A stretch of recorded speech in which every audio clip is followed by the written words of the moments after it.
Welcome back, everybody. Matt the Matt here. Yesterday I got a chance to go see Dune, the new Denis Villenueve movie, and I saw it in theaters.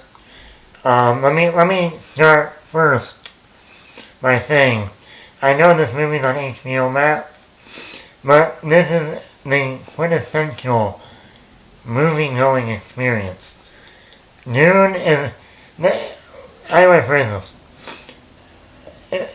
Dune is like if someone said to me 20 years ago, Matt, you have the option of watching Lord of the Rings, The Fellowship of the Ring, at home, if on HBO Max, or you can see it in the theater. You get where I'm going with this now. Dune is a movie theater, giant screen, surround sound experience. 20 years ago, no one said, oh, you can watch Lord of the Rings for the first time at home. You wouldn't be getting the movie-going experience. Because once again, this is a movie with the cinematography and the surround sound and the music by Hans Zimmer and the sound design, and I'm going to get into everything here.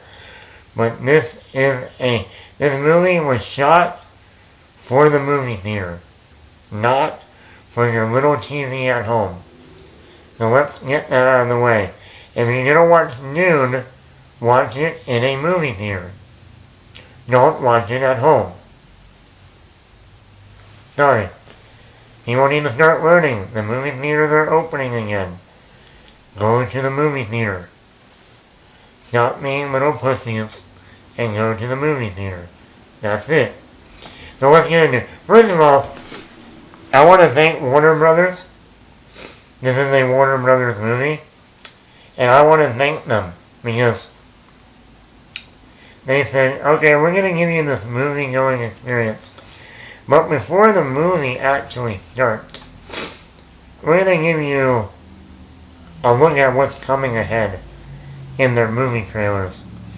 So what do we get? We get the Matrix Resurrections trailer, and this past Friday was exactly 2 months until that movie comes out in December. And then they said, oh, you like that? We got something else for you too. We got the new Batman trailer that just premiered last Saturday during DC Fandom. So I had the pleasure of seeing the new Batman trailer, even though I've already watched the trailer about 20 times in the past week. I got to see this thing a week later when it originally came out, now in a movie theater, surround sound, and I'm just like, oh yes. How many more months? March? Less than 5 months away? Oh boy. So right out of the gate, you got the Matrix Resurrections trailer on the big screen, and then they literally followed it up with the Batman trailer. And I'm like, if a guy came into the theater, you know what, guys, everybody, we're having problems with the film, or the digital, the digital whatever, we can't play Dune today. I'd be like, you know what? That's okay. I got my Matrix and I got my Batman trailer. We're good. We're good. But then we got Dune. And let's get into Dune. I have never seen the original Dune. The movie that came out in 1984. Directed by David Lynch. I know Sting was in that movie. I think John McLaughlin was in that movie. Funny enough, I used to own the movie on DVD. It was one of my first ever DVDs I got. And for some reason I could only get through like the first 15 minutes of that movie. And it was so boring to me that I could never finish it. So I've never officially watched the entire original David Lynch version of Dune. So let me get off. I've never read the source material. So I was pretty much going into this movie for one reason and one reason only. The director. Denis Villenueve has become one of my favorite directors in the past, I want to say 7, 8 years? 8 years now. He's like Christopher Nolan. You know, I got my top 3 directors. You know, you got Spielberg, Scorsese, and Fincher. And then I got my 2, I guess you could say 21st century directors. They came out in the early, well, one of them came out in the early 2000s, Christopher Nolan. And now in the past, like I said, 8 years, Denis Villeneuve. You say the name Denis Villeneuve. Just like if you said Spielberg or Scorsese. You say Denis Villeneuve, and I go, when is the movie coming out? When? I don't care who's in the movie. You just give me the director. And I'm like, I'm there. This dude says he wants to make a movie, and he crafts greatness. Prisoners. Sicario. Enemy. Arrival. Blade Runner 2049. And now, Dune, Part 1. I mean, the guy is becoming... Now, this is a guy who makes... His films are dark. I don't mean in terms of the lighting and the cinematography, even though Dune has a lot of dark lighting and dark cinematography. But in terms of the story and the characters, you watch Prisoners, you watch Sicario, even Arrival, and Blade Runner 2049, those are dark movies. Character-wise, story-wise.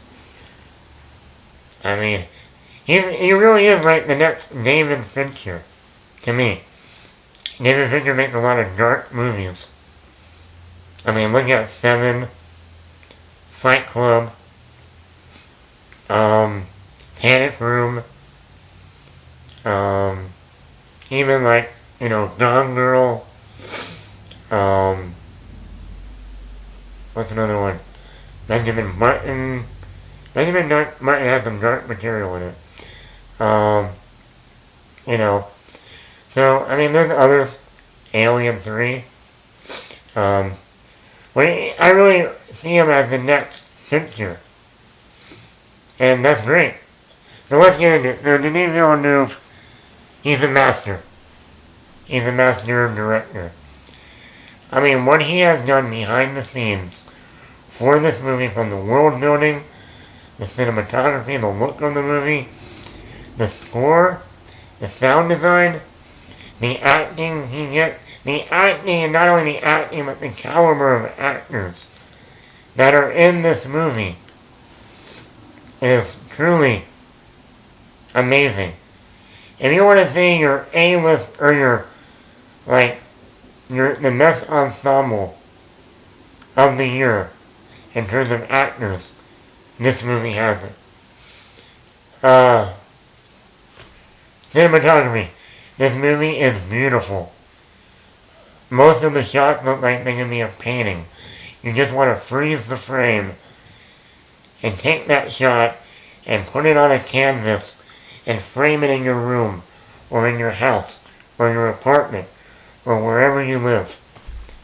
Greg Fraser is the DP behind this film. Greg Fraser he was a cinematographer on Zero Dark 30. He was a cinematographer on Rogue One. And speaking of the Batman, he is also the cinematographer on the Robert Pattinson Batman movie. So that trailer you saw last week, and everyone was like, oh my god, look at those shots. Look at that cinematography. Yeah, the guy who was the DP for Dune is doing the Batman. Or he shot the Batman. So, Yeah. In the cinematography, I wouldn't say the cinematography is the best of the year. I would give that to The Green Knight. But I would say it's definitely the second best cinematography of the year so far. And if this movie is not even nominated for best cinematography, then we have a major problem. The score, Hans Zimmer returns once again to take over another franchise. The score in this movie is truly a character unto itself. You got drums, you got bagpipes, you got just even if you've seen the trailer, you get some of that score in the trailer, and then hearing it in a movie theater with the surround sound. I mean, it's like Hans Zimmer did the last James Bond movie, No Time to Die. He's done the Dark Knight trilogy. He did Man of Steel. He did Gladiator. And you go, really? You've done all that other stuff and it's great? And then you come in here and Dune has an amazing score. I mean, I just sit down and just listen to the score of Dune and be happy.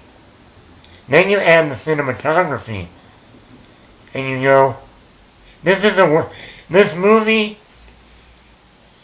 no matter what you think of the actual movie, as a filmmaker, as a person who studied art in college, this movie is a work of art. Hands down. This is the type of movie, like I compared Lord of the Rings earlier. Like when my little shitty 20-year-old self, 20 years ago, was sitting down in a movie theater, and this December will be exactly 20 years of when that first Lord of the Rings came out. And I was sitting there with my dad, my brother, my sister, and I think one of my friends came along. I think it was my friend Billy Long who came along. And I still remember watching that first Lord of the Rings movie, and only that first one at the time, and almost a 3-hour movie, and saying, I want to learn how to do that. I don't know how they did it, but I want to learn. And I think there's a lot of people out there that are going to watch Dune in a movie theater, hopefully. And in 20 years, they're going to be the people that say, when people say, what movie got you into wanting to make films? There are going to be a lot of people out there that are going to say, Dune. Not the 84 version, but the 2021 version. And I really believe that. In fact, even when I was walking into the theater, and I was going to my seat, a couple rows above me, I saw these two little boys in the theater. And after the movie, I kind of looked at them as I walked out and went, I hope you paid attention. If you want to be a filmmaker, this is the movie to see. You know. So, I said the directing, the cinematography, the score. Now this movie is 2.5 hours. In fact, it's 2 hours and 35 minutes. And this is only part 1. There's action in the movie, but not that much action for over 2.5 hours. But you know what? Because of the world building, because of the characters we're drawn into, because of the acting that's on the screen, and the cinematography and the score, that 2.5 hours for me flew by. In fact, when the movie was over, because it's only part 1, and it does just end, kind of like the Lord of the Rings movies, where it just ends and you go, wait, isn't there more? Wait, I can sit here for another hour. Come on. That's how I felt walking out of Dune Part 1. It's basically a prologue. you know. And just like Lord of the Rings, like the first Lord of the Rings, yeah, there's some battles in there. But a lot of it is just getting to know characters, the world building, you know, setting up the universe. And that's 3 hours long. So, you know, that's great praise for a movie that can be over 2.5 hours and not have that much action in the movie. But between the sci-fi angle and the world building and the epicness, and you're following this hero's journey, something we've seen a lot in movies. And I'm going to get into that in a minute. Not really negative, but, you know, I'll get into it. Like I said, the world building is great. You know, we have different fractions. We have people on different planets. You know, we get all the bad guys. Also, with the cinematography, the color palette is amazing. On Arachnids, you get this yellow, you know,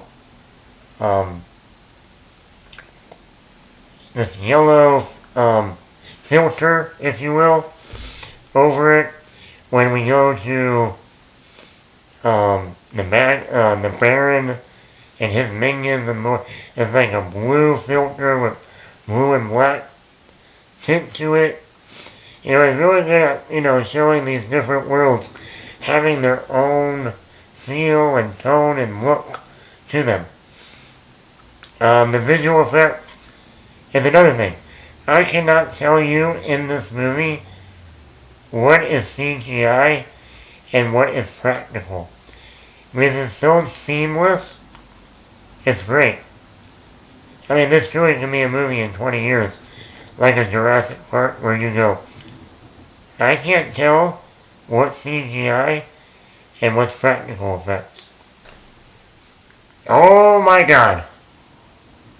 You know, even when they announced the cast for this movie, I still hadn't wrapped my head around the A-list, A-double-A, A-list cast that was put into this movie.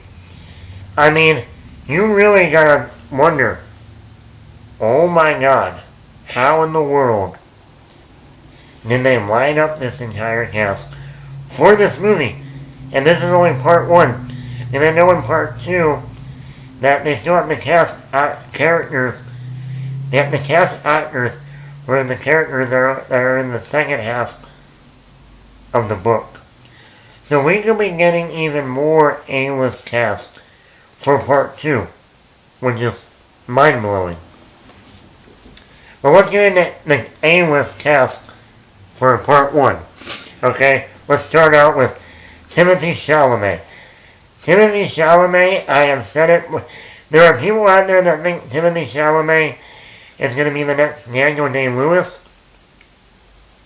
Maybe.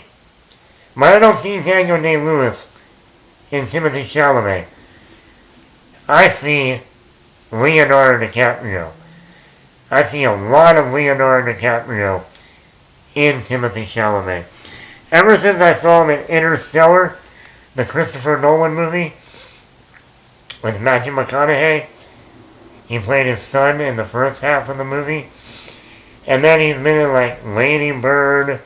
He was just in Little Women, the remake of Little Women. He is right now shooting the new Willy Wonka, playing Willy Wonka. And let me tell you, Timothée Chalamet plays the main character, you know, the hero of the story, kind of like the Luke Skywalker, if you will, of this story. And he plays Paul Atreides. I have to say, that's a great name. Like, if you want a hero's name, Paul Atreides. It's something out of like a gladiator movie. Paul Atreides. Are you not entertained? Are you not entertained? Timothée Chalamet is great in here. Now, some might say he doesn't have that much of a personality, but I think that's dealing with more with the character. and him being torn between going down this path or do I go down this path. And, he's getting told by his mother to do one thing, his father, played by Oscar Isaac, another. And I think he does a really good job. Like I said, this is a 2.5-hour movie, and we're with him pretty much the entire movie. So, and like I said, I think this actor is going to be one of the best actors down the road. He will be the next Leonardo DiCaprio. I mean, he's already worked with Denis Villenueve now. He's already worked with Christopher Nolan. He needs to work with Scorsese at some point. Maybe we could have Chalamet and DiCaprio in a movie together, directed by Scorsese. Come on now. Then we get Oscar Isaac, who, once again, those Star Wars sequels completely wasted Oscar Isaac. Oscar Isaac is a great actor. You go all the way back to movies like Drive with Ryan Gosling, or even that Robin Hood movie with Russell Crowe, or Body of Lies with Leonardo DiCaprio, to back in 2014 when he co-starred with Jessica Chastain in A Most Violent Year. Oscar Isaac is a phenomenal actor. And him in this movie, oh my god, it's like his beard in this movie is the best looking beard I have ever seen on a man. I mean, when you look at that, you go, yeah, I know why you named this under Paul Atreides. Look at you. And his scenes with Timothée Chalamet are great. And his scenes with Rebecca Ferguson are great. I mean, this guy, you just go, I actually wish we had more of him in the movie. Because he's so amazing in the film. And then we get Jason Momoa. My man. I mean, Jason Momoa, there's not that much humor in this movie, but Jason Momoa provides the humor. His relationship with Paul Atreides, aka Timothée Chalamet, is great. He's like his mentor, in a way. He's like that mentor that's also serious, but also fun at the same time. He's great in the movie. I mean, come on, it's Jason Momoa. Aquaman. How can you not hate that? Then we get Josh Brolin. Josh Brolin, once again, another actor. You hear that voice. I love that scene in the trailer, and you see it in the movie again, where Oscar Isaac's like, to Josh Brolin, smile. And you just hear Josh Brolin go, I am smiling. And he still has like this serious look on his face. I mean, it's Josh Brolin. Thanos. I mean, what can you say? Once again, he's another one who has great chemistry with Timothée Chalamet. Even his scene with Oscar Isaac are great. He's like their second in command. And it's just like, I could see a whole movie between Oscar Isaac and Josh Brolin. And that would make me happy. And also, Josh Brolin worked with Denis Villenueve on Sicario. And that's another thing I'm going to touch on, how Denis Villenueve is becoming the next Scorsese and Nolan, working with a certain group of actors over and over again. Then we get into Rebecca Ferguson. And there goes my light, but I'm going to continue anyway. Rebecca Ferguson is another actress all the way back to the Mission Impossible Rogue Nation, when she came on the scene at Elsa Faust. Then she was in the girl on the train. She did the movie Life with Jake Gyllenhaal. And then, in 2019 she was in the Shining sequel, Dr. Sleep, with Ewan McGregor. And she was, in August, she was in the new Hugh Jackman movie, Reminiscence. And I'm telling you, this actress is phenomenal. She is one of the best parts of this movie. Her acting is incredible in this. Her scenes with Oscar Isaac, her scenes with Timothée Chalamet, the emotional stress she's going through, trying to be there for her son, but knowing a certain path he has to go on. I mean, I'm still waiting for Rebecca Ferguson to be in a Marvel movie or in a DC movie. Hey, Margot Robbie, you want Poison Ivy in the next Harley Quinn movie? Get Rebecca Ferguson.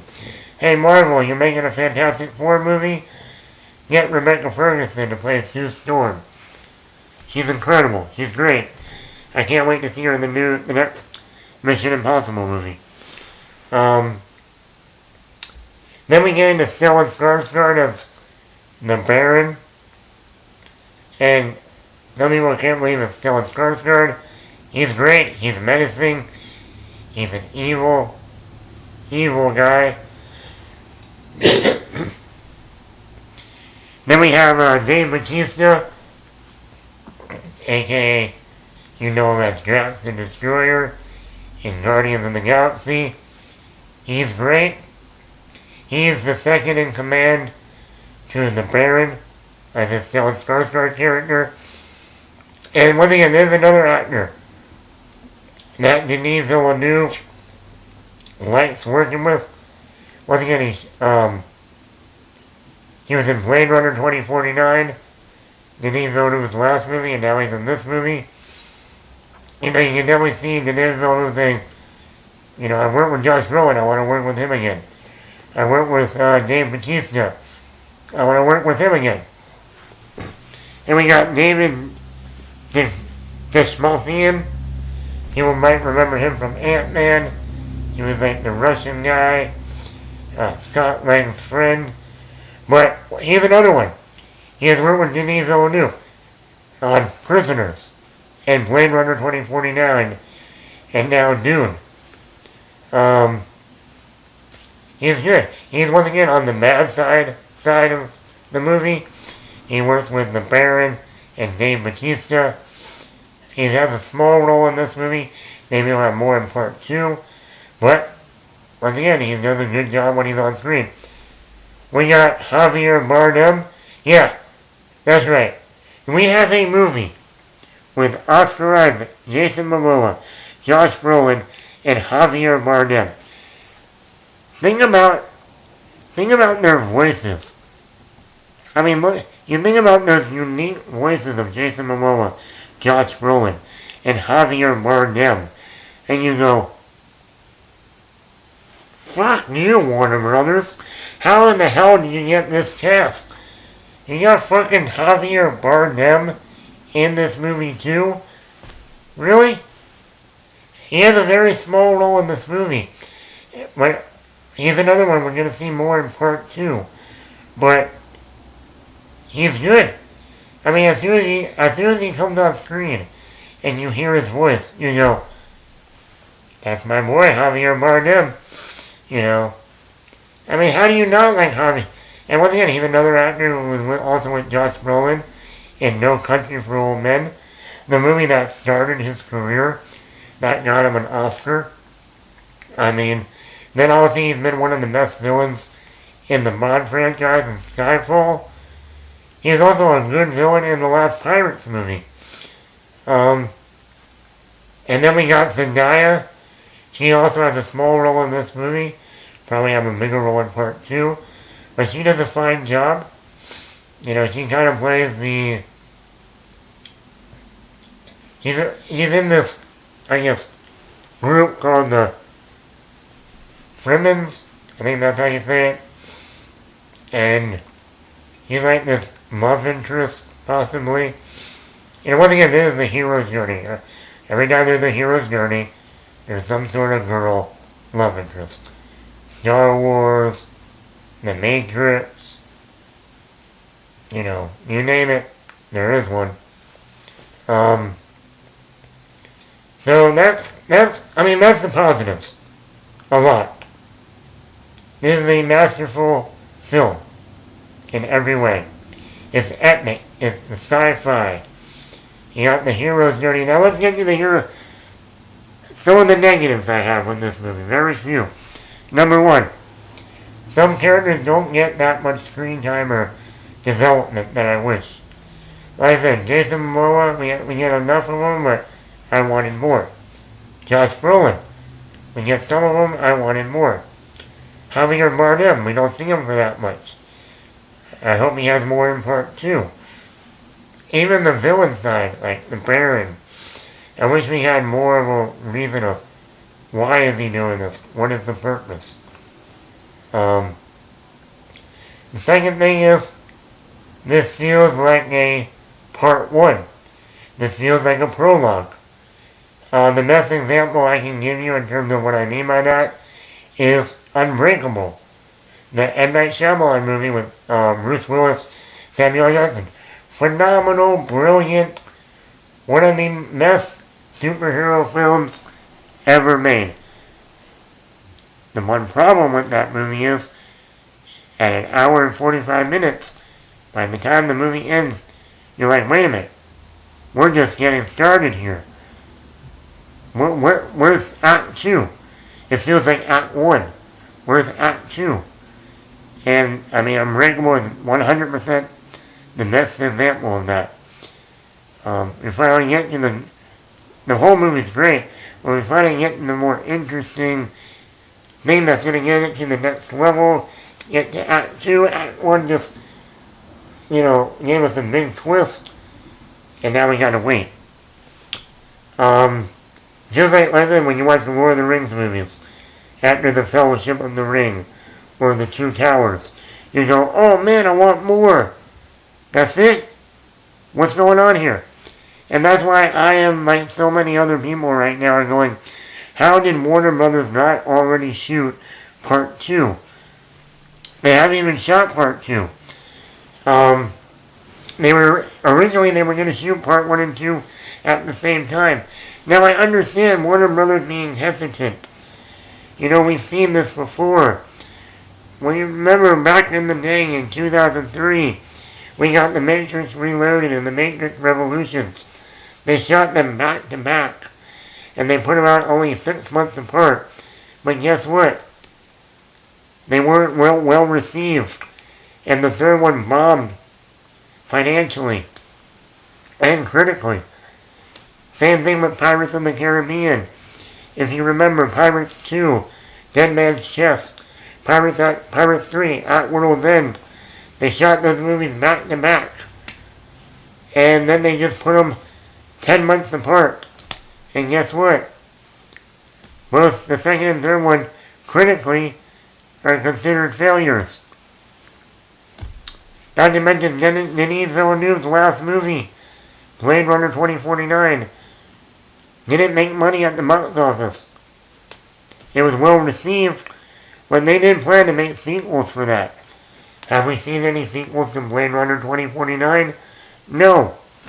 So, I understand where they're coming from, where this is an expensive movie. I think almost like $180.